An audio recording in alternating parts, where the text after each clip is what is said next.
So you mentioned getting referrals from the city council and from social services. Yeah. And you're using social media to spread the word. Are some Mhm. people self-referring, or where else are you getting referrals from? Yeah, yeah. Some people self-refer. I get referrals from housing providers, other councils, families. Um, just trying to think, really, from anywhere. Mm. Like, sometimes just inquiries. Yeah, yeah. So mm, all over, really. Some people don't have the money to pay, which is Mm. very sad. And that's why I set up a community interest company, so that we can sort of put profits back into and hopefully provide some free services and also apply for funding to get free services. So I've just recently got some funding so that I can reduce the kind of subs for the support group. So it was £8 a session, but now we've managed to reduce it to £6 a session to make it more affordable for people. Mm. Um, and I've just got a grant for Buried in Treasures course, that's come from America, and it's actually come from Randy Frost, who is a clinical psychologist. But I throw some OT in there as well. So I've done it once before. I'm doing it again, starting this at Thursday this week is another course. So yeah, I was offered to offer that free. So I just put advertise it out um to everybody. So I'd like to get some funding to offer that like as an online course. Mm. But yeah, it's having the time to do funding applications when you're busy sort of seeing people. But so we do the support group. I run Buried in Treasures course when I can get the funding for it, so I can offer it for free. And we do kind of one-to-one support as well, Mm. sort of in-home support. So maybe to help with decluttering, or just to start working with somebody to to build rapport and to look at what they're doing and how they're doing it, and maybe minimize some risks. Sometimes it's just to support somebody just to maybe to maintain, Mm. so that it can keep their tenancy, or um yeah, it's just yeah, lots of different things that you do when you're sort of working Mm. at home with somebody. And sometimes, yeah, I have private paying clients, and sometimes it's, council funded clients. So And with yeah, the it's a council variety. with the council funded clients, are you given a specific amount of time, like a minimum amount of time to work with someone, or is it just ongoing? Sometimes, Mm. yeah, sometimes, yeah, yeah, I've had a variety of things. Sometimes it's just been ongoing. Depends what you're doing, really. But obviously, if you can prove that you're still working with that person and there's still work to do, then obviously, um, especially if you're keeping them in their own home and they're keep being safe within their home. Um, but yeah, sometimes it's short term. So I might go in there and assess and do a report, and then obviously there'll be recommendations, and then they can kind of follow that through with some of the recommendations. And Yeah. some of them, sometimes they'll just say, oh, can you do a bit of work with that person? So I'll do a bit of the work, and then sometimes they can get other people, or other services in. So Mm. yeah, yeah. And I was going to ask you now about some of the reasons why people hoard, what some of the functions of hoarding are. And you've mentioned quite a few already. You've mentioned things like trauma or isolation, for instance. Is there anything else you wanted to add to these reasons? Well, it really does depend. Mm. A lot of it is executive dysfunction. So you're looking at all those, sort of planning and sorting and organizing and those kind of skills. So if you have somebody on the autistic spectrum or with ADHD, then or even with other mental health disorders like schizophrenia, or anything like that, it can really affect your executive functioning. I mean, Mm. even some medications can mess with your executive functioning skills. So there might be a focus around that. But yeah, so yeah, there's lots of different things that drive the hoarding, and I guess it's working with that person to sometimes that person may come with a diagnosis, and then you can say, oh well, this person has like for example, obsessional compulsive disorder. So then that it's around their thinking and intrusive thoughts, and yeah, I've worked with one lady who has that, and I do tend to find that people with obsessional compulsive disorder are at the extreme end of things, extreme end of the hoarding scale. So but you can still work with that person, kind of trying to find a way forward. It is very, very difficult, obviously, particularly if people have got like checking disorder, so it takes them such a long time to sort of move things through the house. Because we can all be susceptible to having hoarding, and people do joke about it and will say, oh yeah, well, I'm a hoarder, but we all have stuff. It's our culture, we live in a consumerist society. We all consume material possessions, and we bring them into our homes, and sometimes if we live really, really busy lives, and that sort of stuff builds up and builds up, doesn't it? For example, if you've got children that when they grow, if you're not constantly letting go of their old clothes or passing them on to other people, they can just build up, and you're constantly buying new clothes, or acquiring new clothes for them, then that you've still got the old clothes that you've got to sort out. So if somebody becomes unwell, or whether mentally or physically, then sometimes they're unable to do that sort of thing. And in this country, we consume, we're not quite as bad as America, but our material consumption is, you're talking tons per person per year, tons of stuff. And keeping on top of that can be very difficult. So sometimes you can fall into hoarding just because you're not able to do that.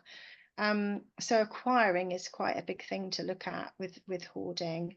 But acquiring could be because you're using it as a coping skill. So for whatever reason, that makes you feel better, because we all know that when we purchase an item, it arrives in a little box from Amazon, say. There are other providers that you can use, but you get something and you order it online and you get it, and you just get a little bit of a kick, don't you? It's just like, oh, my things come through the post. And I work with a guy that through COVID, that was his only social contact, and now he's got into the habit of this, ordering stuff online. He doesn't need it, so his flat has become quite hoarded because he's constantly buying things. So hoarding happens for all kinds of reasons. But yeah, it could be through, as I said before, learning disability or mental health, or trauma, loss. It can be or yeah, it could be anything. So it's important to find out what is driving the hoarding before you start trying to address it, really. Yeah. It sounds like you're using a very biopsychosocial approach. So you're looking at physical and cognitive reasons why people might be hoarding, but also what sort of physical and cognitive input they need to learn how to get on top of their stuff, but also their sort of social environment, the psychological reasons behind it. Yeah. And you're looking at all of their environments. You're not just looking at their physical environment, are you? As an OT, we look at all of the environments. So, what's their social environment like? What's their financial environment like? What's their spiritual environment like? How are they interacting with all of these environments? So, yeah. And what are some of the challenges that you come across when trying to change hoarding behaviours, or with the job in general? It's mostly my biggest challenge is services, Hmm. actually. Either being very prescriptive and saying, I want you to do this, when I'm saying, well, no, that's not actually what I do. I don't go in and clear people out, or I don't go in and just tackle the clutter, because Mm. that's not what I'm about. I go in there and I assess the person and look at what the person is doing and how they're doing it and what they want to do and what they've done in the past and how have they got to this situation, and how can we move forward and to, you know, to support them to live the life that they want to live. So yes, so services can be frustrating, and I think particularly as you know, they have, you know, statutory services, social workers, they have such a legal framework that they've got to work within. So sometimes they're very restricted in how they can approach how they can approach situations. But you know, it's not impossible, but it does make it quite tricky sometimes when you know that there is this agenda and I'm trying to work holistically with the person, but I've got to try and squeeze it into so many weeks, or they've Mm. only got funding for a certain amount of weeks. So yeah, so I guess service restrictions Mm. and funding does affect me, although I can work holistically in what I'm doing, because I don't, it's my own service, so I don't have that service restriction that I would if I was working, say, for a community team Mm. somewhere. Yeah, so yeah, that can be the frustration. Um, I don't tend to get, I can get frustrated with some people, but I don't know. I'm quite a patient person, so I don't tend to get frustrated with my service users. And sometimes if I do, I tell them, I talk to them, because I try to build that really good relationship with them where I can be honest with them and say, we did that last week. I've come in today and now look at it. What have you done? And I use humor a lot, but I Mm. think you can do that when you've got a relationship with that person. But it's still again about, you know, getting that good relationship with that person, then finding out what's happened. Um, and you know, it is possible to change behaviors. It does take a long time, which is what some people don't realize. That can be frustrating, is that it's not, you can't go in there as an OT and wave your magic wand, although a lot of people think that we can. There is a process to go through. It can be done.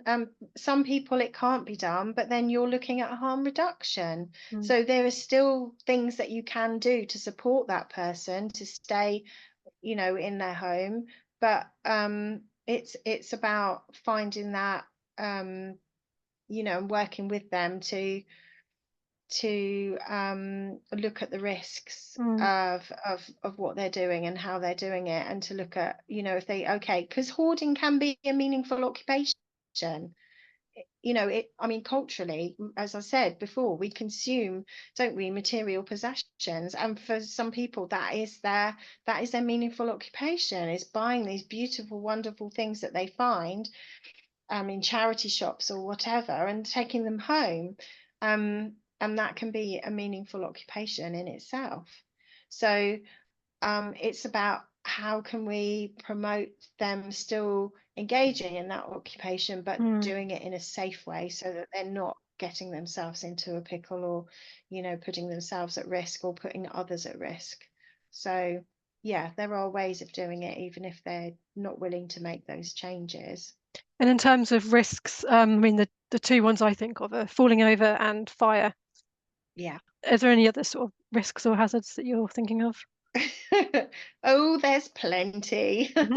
Avalanche, things falling on you. Uh-huh. Yes, rodents, insect infestations, yes, food poisoning. There's lots and lots of risks associated with hoarding. Um, yeah, so it depends on the extent of the hoard, doesn't it, really? Mm. And what the person is hoarding. sometimes. Sometimes, some people will have a very tidy, neat, clean hoard, and things might be boxed up, and there will all be. I've been seeing a hoard that's all boxed up. Everything's in boxes, so they're just cardboard boxes everywhere, which is very nice for fleas or moths. But it might be very clean, and so that there isn't an issue, with those sorts of things. But then you can have a hoard that is maybe food or other things that are going to attract pests, and then that can be unsanitary.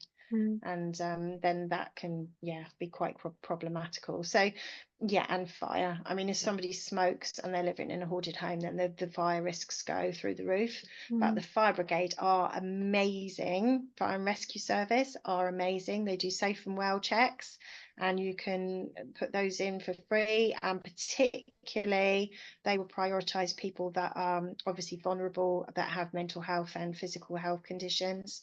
And they are super. If you can, if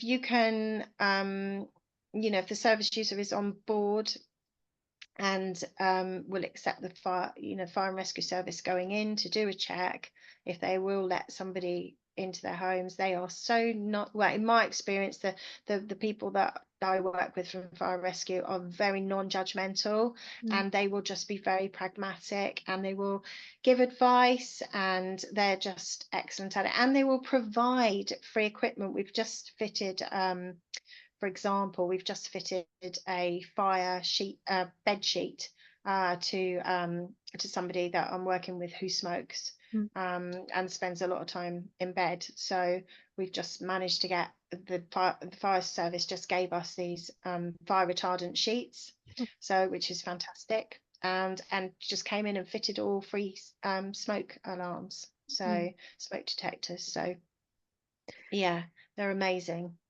It's so interesting hearing you talk about hoarding as a meaningful occupation for some people, because I tend to always hear about it and think about it myself as a negative thing, and I feel like people we do judge people from hoarding, so it's interesting you hear it frame it as a meaningful occupation.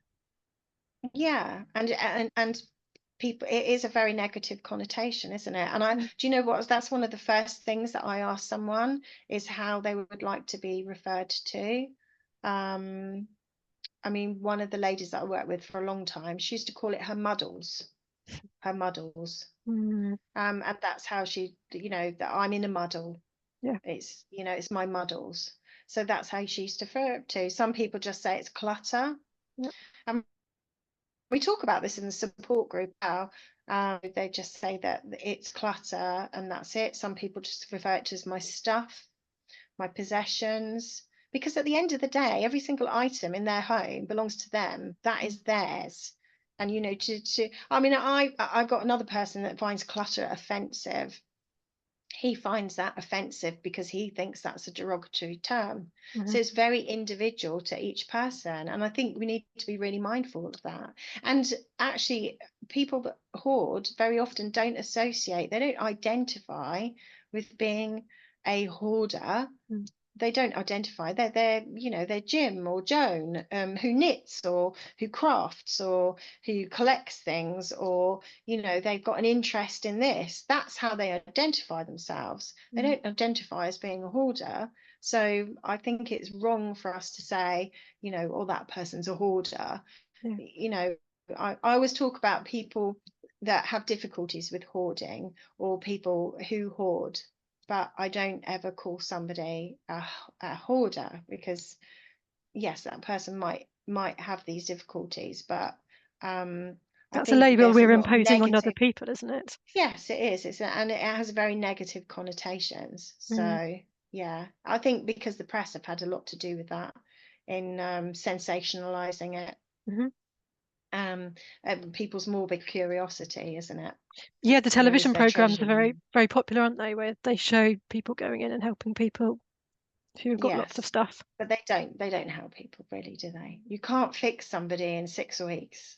It's like, oh, we'll take it all away from you. Oh yeah, really? And how does that affect you? I've just been working with somebody recently, and we very quickly realized that by removing items quickly, and very often it is, you can't do that. Can't. It changes the atmosphere, it changes the sound, it Yeah. changes it from a sensory perspective. That's very, Mm. very scary for someone. Very scary if they've been living in this very dull sounding, different smells, Mm. all of those things. I mean, going into a house, a hoarded house, can be very sensory overwhelming for the professional. And you need to be very, very focused. I normally, when I Mm. first go into a home, because it's a new environment to me, I don't know what I'm going to find or see, I very often have a checklist. I do my checklist, my risk assessment initially. That is what Mm. I will do first, just to focus in on that, so that I can kind of acclimatize to the different smells, what I'm seeing, the different sounds. And to go in and then start talking about taking all that stuff away. Whoa, whoa, whoa, whoa, whoa, whoa, hold on, let's find out about this person first, Mm. because actually that might be what's keeping that person feeling safe. You start trying to wanting to remove that. Let's hold on, let's just look at that a bit a bit closer first, and then unpick it a bit and see what's happening. Because and the evidence is there. If you clear someone out, the likelihood is that they're going to hoard faster, and usually more as well, because Okay. they've been re-traumatized by having Yeah. all their stuff taken away. So Mm, yeah. thank you. So it's yeah, it's interesting, very interesting. Very interesting. And lastly, where can any OTs that are listening, where can they learn more about hoarding in general and how they can help clients that they work with who have got a lot of stuff? They can contact me. Mhm. They can book a session or a workshop with me if they want to and learn more about it. Yeah, I'm open. I receive emails or phone calls. You can book a phone call in with me to find out about it more from an OT perspective. But Mm. there are other training providers. There's Jack Moore from Respect My Stuff. He does training. There's Hoarding Disorders UK, Cloud's End. Heather is amazing. So she does a lot of training sessions around hoarding. But from an OT perspective, there's only 3 of us, I think, in the UK. Mm. So that's Joe and Yvonne, who are Enabling Spaces, which is a community interest company. They're Coventry area, they're up that way, so you might want to contact them or see what they're doing. And I'm down in the south, so I'm Red Squirrel OTCIC is what I've called now. I've moved from being a sole trader to a community interest company. Yeah, and my website is helpforhoarding.co.uk. So you can have a look at my website. Yeah. And you said you did a lot of reading yourself when you were learning more about the subject. Was there any particular books or articles or anything that you'd recommend? They're all fairly biased at the moment, I'm afraid. I mean, there is some new stuff does come out every now and then. There's a really good article by Kathy Clark, which came out in 2019. Around hoarding. So if you just Google hoarding Kathy Clark 2019, that will come up. So that's from an OT perspective. I think there's probably only 2 from OTs. There's another article from an occupational therapist that works with older people, and I can't remember the reference now. But it's quite old now. Yeah, I think from that perspective, there's not really very much out there. It's a lot from America, and it's a Mm. lot from a clinical psychology perspective, which really heavily promotes kind of specialist CBT, so cognitive behavior therapy. Mm. But the evidence isn't hugely there. I mean, it's only really become a disorder in itself since 2013. So, and it's very newly researched. So I think it's quite, because it's quite new, there's there is quite a lot of studies. I mean, Randy Frost is probably the guru on the research, but he's an American clinical psychologist, so it's quite biased, and he has been criticized for kind of focusing on sort of white female middle class women. Okay. So, but there's a little bit more out there now, and a few other studies, but yes. So I mean, Randy Frost does amazing YouTube videos, so you can check out if you want to learn a bit more about it, and obviously he's worked a lot. So yeah. I'm just trying to think of books. Let me just have a look. Can I just have a look? Yeah, of Just course. have a look. I'm just trying to think what's a really good one that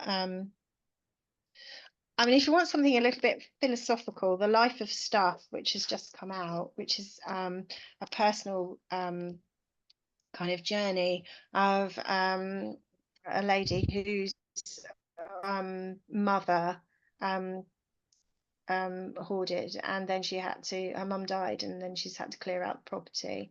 That is very interesting, and that is a really good book to read, to kind of get a bit of an understanding around it and how complex it is, because it is Mm, really, really complex.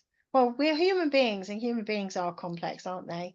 mm, There's no simple, straightforward case, I'm afraid, when it comes to hoarding disorder. They all seem to be very complex, and people seem to have a variety of kind of physical and mental health issues kind of combined, really. So, but yes, but that's what makes it interesting. mm. Well, thanks so much for speaking with me. It's a really fascinating sort of niche area you've gone into. Yeah, you're very welcome, and it's lovely to speak to you. Thank you so much for inviting me. You're welcome. Thank you then. Take care.